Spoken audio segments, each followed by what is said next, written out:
Muito bem, nesse vídeo eu vou falar sobre a apresentação do laudo de avaliação. Seja bem-vindo ao projeto Avalia 4S. Quais são os critérios mínimos necessários para você poder elaborar um laudo de avaliação, tá? Eu sempre apresento aqui, e não me canso de fazê-lo, né, com relação à própria norma, a 14653, nesse caso, a parte 2, demonstrar para vocês da importância, né, do atendimento à norma, tá? Isso é fundamental, e também da possibilidade de você obter essa norma com desconto de até 66%.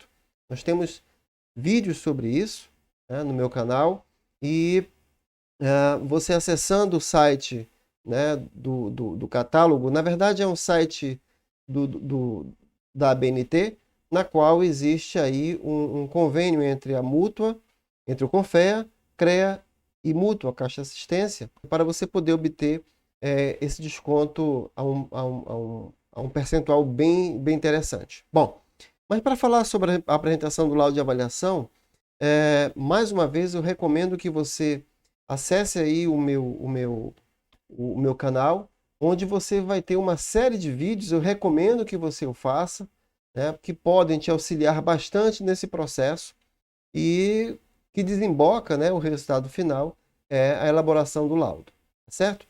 Então, fica aqui a dica, né? Tá aqui o meu canal. Se você quiser acessar, você será muito bem-vindo, ok?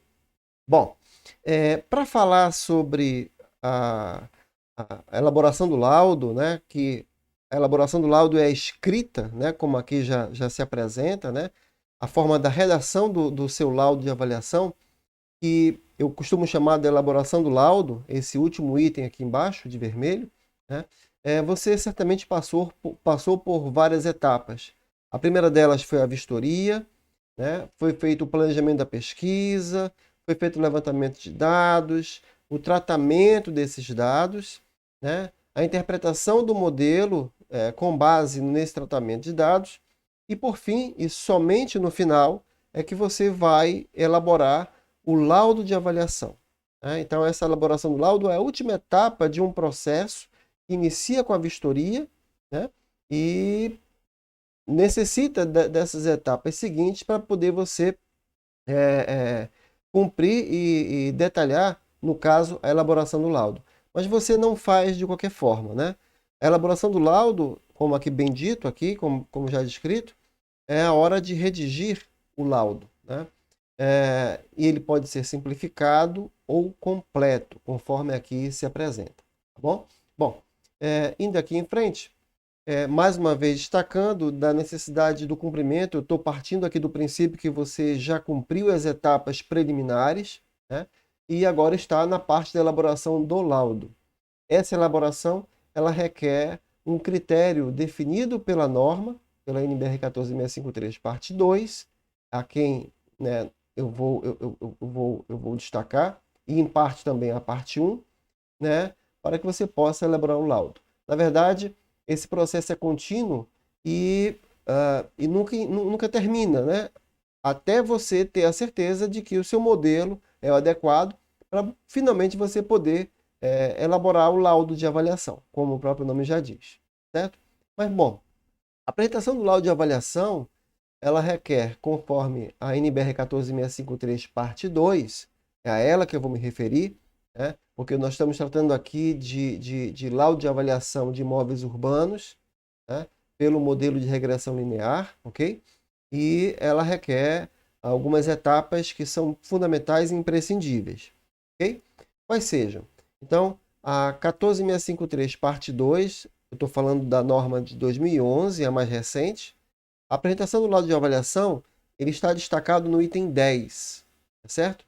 E no item 10.1, a norma estabelece os critérios para elaboração do laudo de avaliação completo, e o 10.2, o laudo de avaliação simplificado. Ah, mas existe um laudo completo e um simplificado?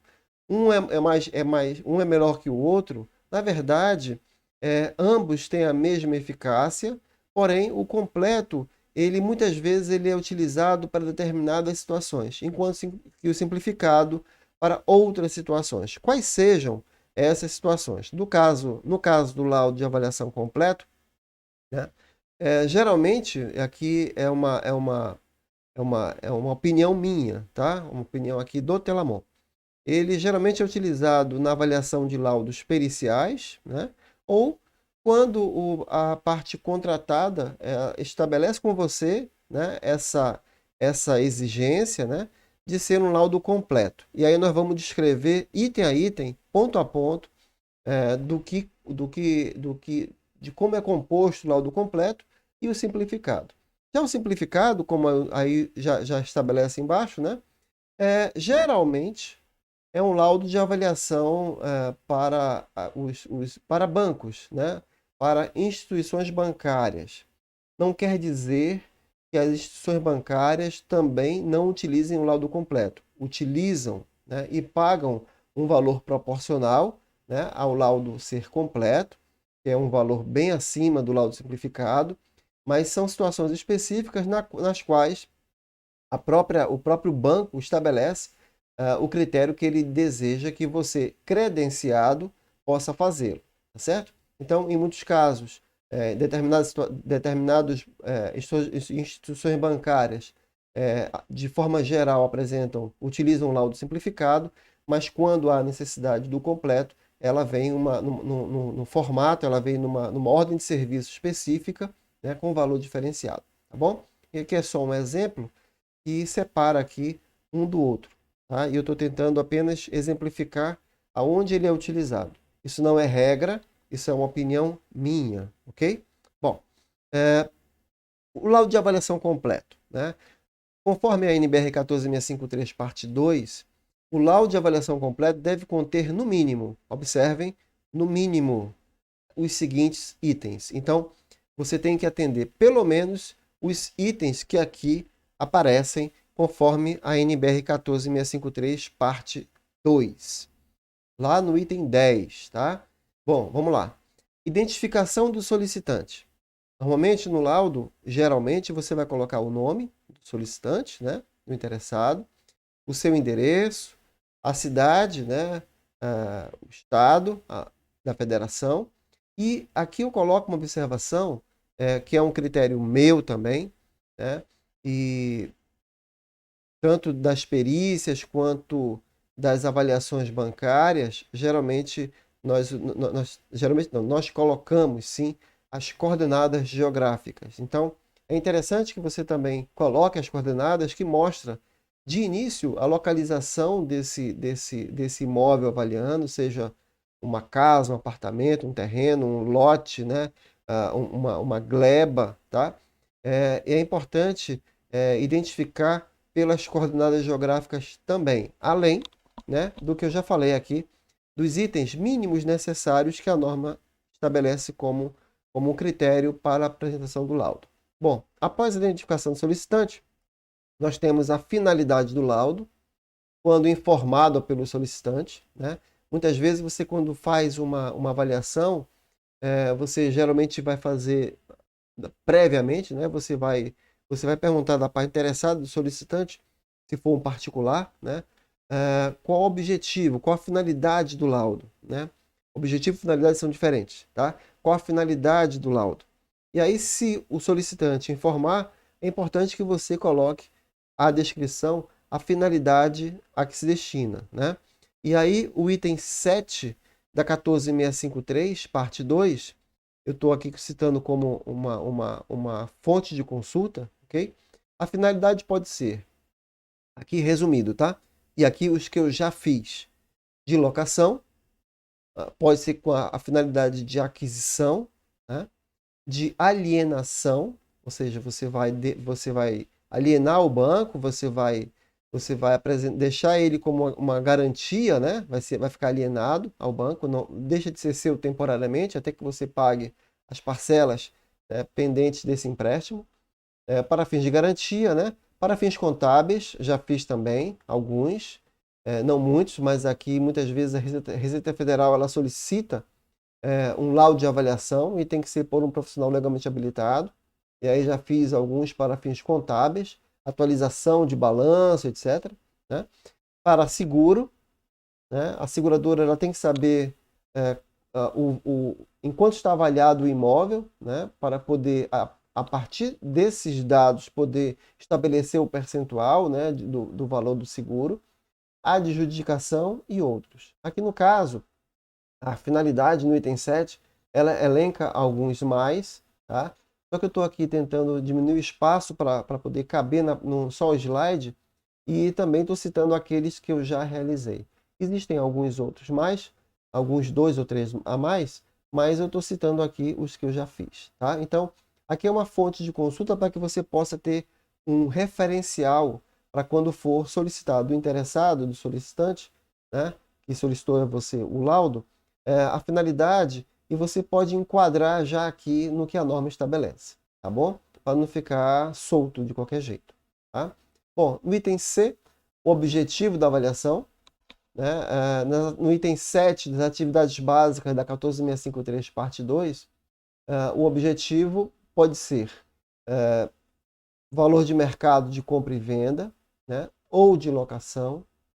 Existem outros também, mais uma vez aqui sendo redundante, eu estou colocando os que eu já fiz, para custo de reedição, etc. Custo de reedição é quando você tem um imóvel e vai avaliar as benfeitorias, né, a benfeitoria, e vai transformar em 0 km através do CUB, e depois vai depreciar com o tempo e com o estado de conservação, ROD-RAIDEC, etc., para fazer o custo de reedição. Tá? Aqui, basicamente, estou citando os 2 objetivos que eu já utilizo, que eu geralmente faço, né, para tanto o valor de mercado de compra e venda, quanto locação e custo de reedição. Tá? Mas, se você consultar no item 7, da 14653, parte 2, aqui é de 2011, tá? Que é a última, você vai obter e vai fazer a consulta de outros itens que a norma estabelece como objetivos de uma avaliação. No item D, os pressupostos, ressalvas e fatores limitantes. Aqui é o nosso salva-vidas, tá? Aqui a norma, a 14653, parte 2, ela coloca atender ao disposto do item 7.2, o 7.2, se for na NBR 14653, parte 1 de 2001. Cuidado! Se você estiver utilizando a NBR 14653, parte 1, 2019, a última versão, é o item 6.9 e não o 7.2. Tá? Cabe aqui a ressalva, né? Porque a própria norma 14653, parte 2, 2011, a mais atual, ela cita o item 7.2 da 14653, parte 1, de 2011. Tá? Mas na verdade não. Atualizado é o 6.9 da 14653, parte 2, parte 1, de 2019. Tá bom? Para evitar aqui qualquer dúvida. E no caso aqui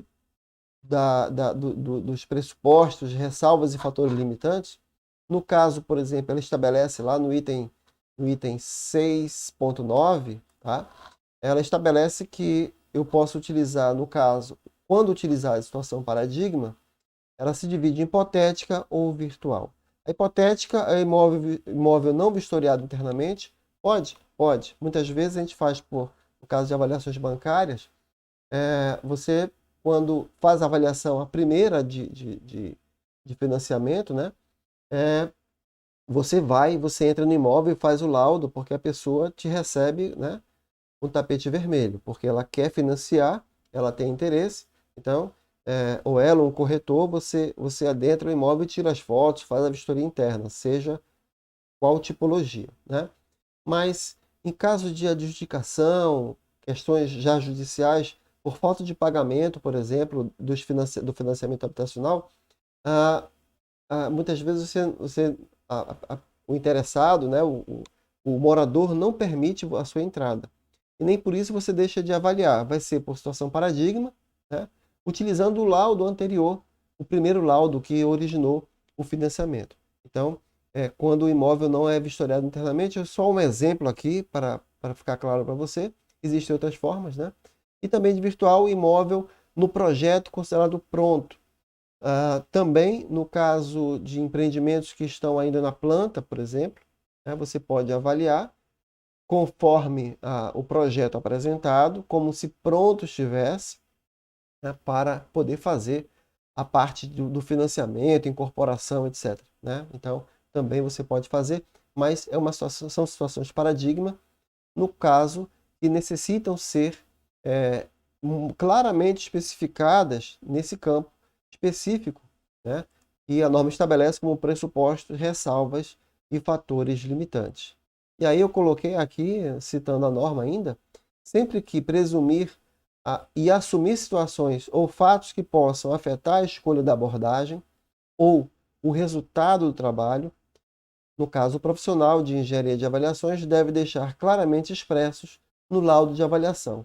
E aonde você faz isso? Nos pressupostos, ressalvas e fatores limitantes. Tudo aquilo que você achar e é necessário citar como um limitante, um fator que tenha alterado ou, de certa forma, junto à sua avaliação interferido, ele tem necessariamente que ser citado nos pressupostos, ressalvas e fatores limitantes. Por quê? Porque é nele que você vai sustentar os argumentos que foram limitantes, né, que talvez impediram de você fazer uma avaliação com um critério mais específico, mais aprofundado. Né? Então, é aí que você vai poder citar as, as ressalvas e limitações. Okay? Bom, próximo item, o item E, identificação e caracterização do imóvel avaliando. Mais uma vez, a norma, a 14653, parte 2, ela remete a 14653, parte 1, ao item 7.3, só que a 14653.1 de 2001 é o 7.3. Se você estiver utilizando a norma mais atual, que é o recomendado, a 14653, parte 1, 2019, é o item 6.3, vistoria do bem avaliando. E para a vistoria do bem avaliando, existe um vídeo específico meu no meu canal que fala sobre a vistoria do imóvel, né? A primeira etapa do processo avaliatório, e aí seria interessante você poder assistir para poder entender melhor esse item. Item é identificação e caracterização do imóvel avaliando, para que a gente possa ser mais célere aqui, mais objetivo nesse vídeo, tá bom? Recomendo que você o faça. Bom, item F, diagnóstico de mercado. Também você tem que contemplar no seu laudo de avaliação. E aqui eu estou falando do laudo completo, até agora é o laudo completo, ok? E a norma, ela remete ao item 7.7.2 da 14653, parte 1, 2001, ou item 6.5, diagnóstico de mercado, na 14653, parte 1, de 2019. Tá? Eu vou falar sobre o item 6.5 da mais atual, certo?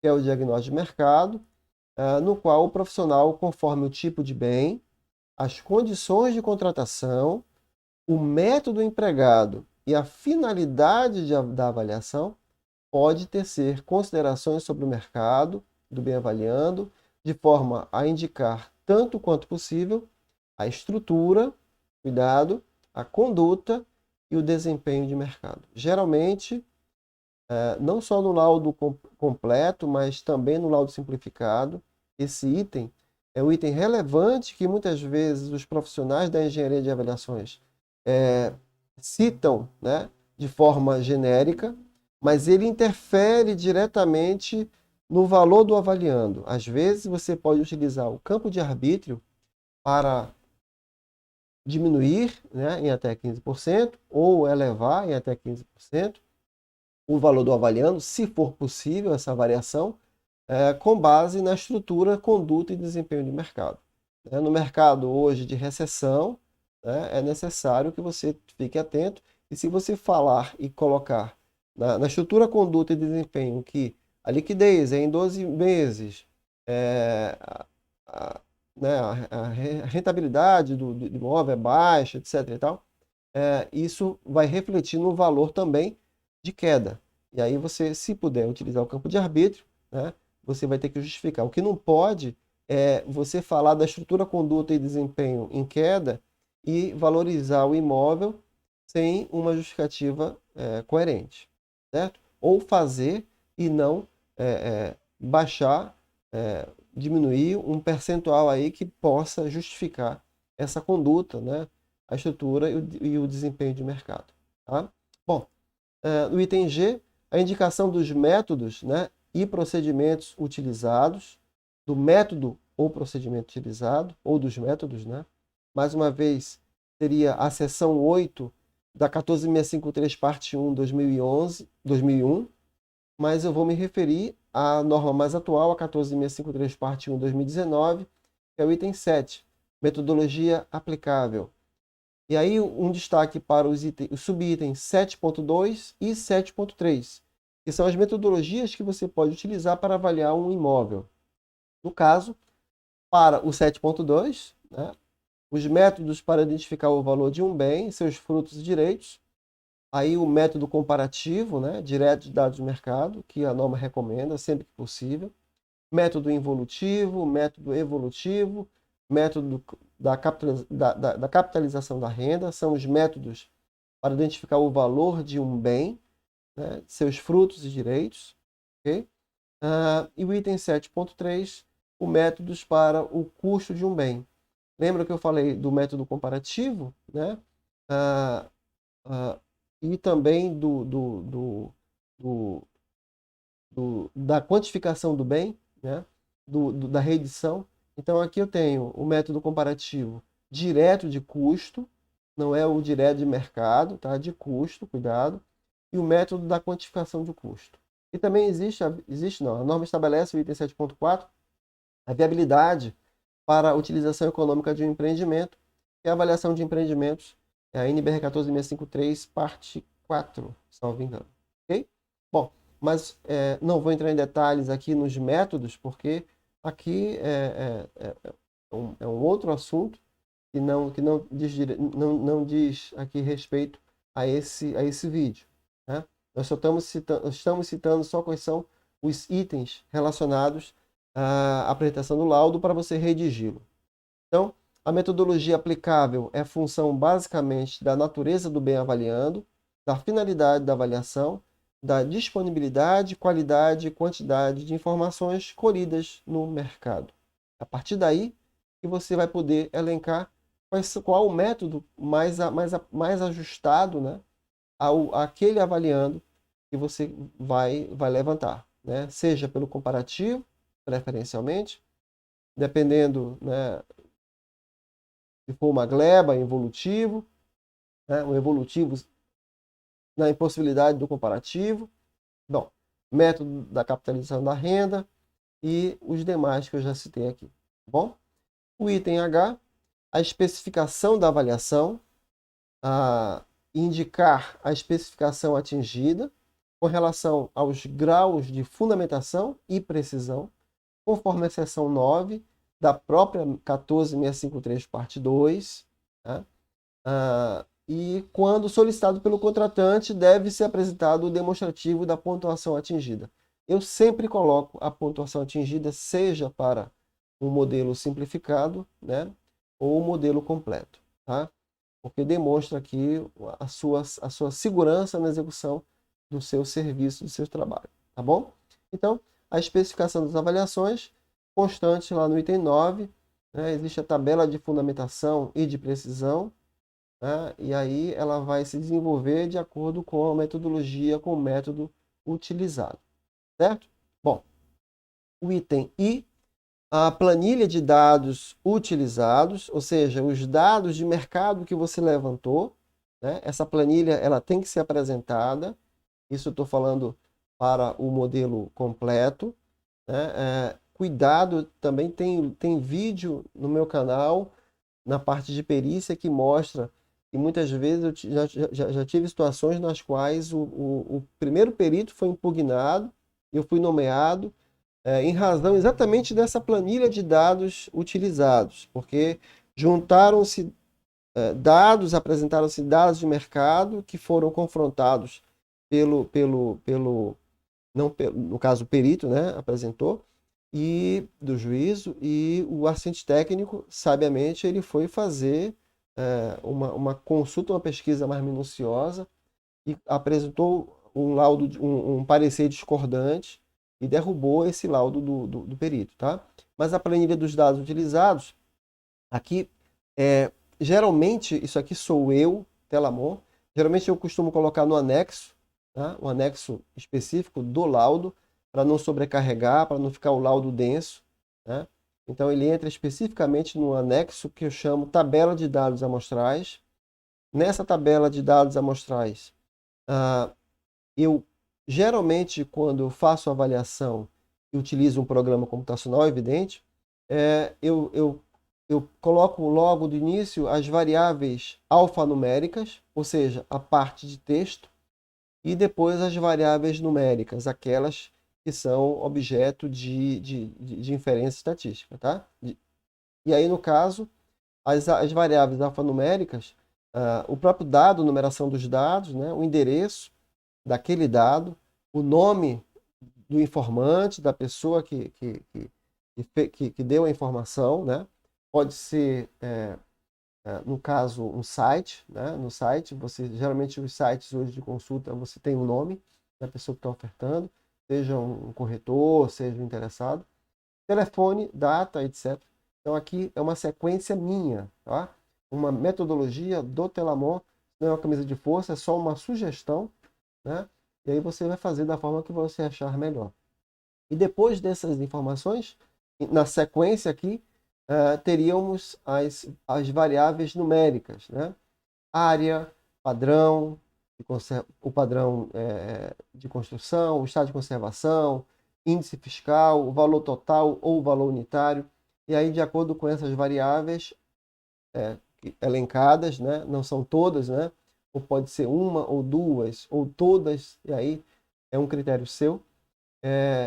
Essa tabela de dados amostrais, ela é apresentada como planilha de dados utilizados, conforme a norma estabelece, o item I. No J, tem uma ressalva grande aqui, tá? E aqui eu faço uma observação interessante para você, porque nós temos as várias etapas e o tratamento de dados, todas são super importantes, mas o tratamento de dados ele tem um capítulo especial. Daí a norma, ela estabelecer aqui já no J, né, a observação bem mais abrangente e bem mais aprofundada. Diz o seguinte: no caso de utilização do método comparativo direto de dados de mercado, que é o nosso caso, que é o que estou tratando, descrição das variáveis do modelo, com a definição do critério de enquadramento de cada uma das características dos elementos amostrais. A escala utilizada para definir as diferenças qualitativas deve ser especificada de modo a fundamentar o correto agrupamento dos dados de mercado. Não vou entrar em detalhes aqui, mas vou fazer um vídeo específico ainda sobre isso, né, para que você possa entender com mais clareza, mas cuidado, você tem que atentar ao que estabelece ao item J. Bom, o item K também, conforme já falei, o tratamento de dados, identificação do resultado, né? É necessário explicitar os cálculos efetuados, o campo de arbítrio, se for o caso, né? Falei há pouco, né? E justificativas para o resultado adotado. No caso de utilização do método comparativo direto de dados de mercado, que é o nosso caso, eu digo nosso caso, que é o que eu aprofundo sempre aqui o assunto, deve ser apresentado o gráfico de preços observados versus valores estimados do modelo, conforme 8.2.1.4.1. Vamos lá? Vamos descrever aqui rapidamente. 8.2.1.4, tratamento de dados. E lá estão especificados, né, vários subitens, dentre eles, aqui eu coloquei só como uma observação rápida, o 82141, preliminares, é recomendável, preliminarmente, a sumarização das informações obtidas sob a forma de gráficos que mostrem as distribuições de frequência para cada uma das variáveis, bem como as relações entre elas. Tá? E aí eu separei por cores para facilitar a leitura. Nesta etapa, verificam-se o equilíbrio da amostra, a influência das variáveis que presumivelmente expliquem a variação dos preços, a forma dessa variação, possíveis dependências entre elas, identificação de pontos atípicos, entre outros. É muito complexo, não vou entrar em detalhes, né? Apenas para que você saiba aonde buscar essa informação. É no item 8214 da 14653, parte 2, tratamento de dados. Bom, o item, nós estávamos no KL. L, o resultado da avaliação e a sua data de referência. Né? É muito importante, sempre que você coloque, né, resultado, muitas vezes você vai colocar geralmente eu coloco o valor médio, né, mas em avaliações bancárias, principalmente aquelas de alienação, etc., que vai para leilão, né? Geralmente é obrigatório, geralmente não, é obrigatório no meu caso, como credenciado, apresentar tanto o valor mínimo, o médio e o máximo. Né? É importante.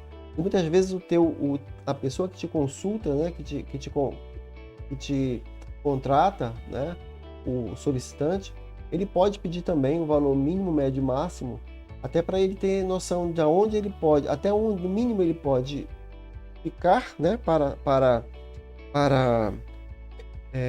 aceitar, né, uma proposta, por exemplo, o médio, né, e o máximo que ele pode ir. Evidente que o máximo é um limite de mercado, né, mas você estabelece o mínimo, médio e máximo. Né? E também a data de referência, aqui também é importante para documentar aqui que o seu laudo foi emitido naquela data e a partir dali o que houver, né, você está respaldado, né, por mudanças no mercado, daí a importância da data de referência. E por fim, a qualificação legal completa e a assinatura dos profissionais responsáveis pela avaliação. Mais uma vez aqui, assinatura, citando a RT, é muito importante, pessoal. Tá? Existe dois vídeos específicos sobre isso no canal, para que você possa também fazer a consulta para entender, né, dessa importância. Não me façam, por favor, não elaborem laudos ou qualquer serviço de engenharia, né, sem a respectiva ART, anotação de responsabilidade técnica. Bom, aqui como resumo, falar agora do laudo de avaliação simplificado. O simplificado ele só é diferente do completo, uma vez que ele contempla os itens A até o H, ou seja, A, B, C, D, E, F, G, H e o K. Né? Então, para a gente poder entender ou visualizar melhor, né, o A até o M seria o laudo completo, certo? Já o simplificado, ele é o que está de laranja. É isso? Eu acho que sim. É o A até o H e K. Isso. O simplificado é o que está em laranja, é o A até o H e K. Aqui. A até o H e o K. O que está em laranja é o simplificado e o completo é o laranja mais o branco, ou seja, do A até o M. Tá certo?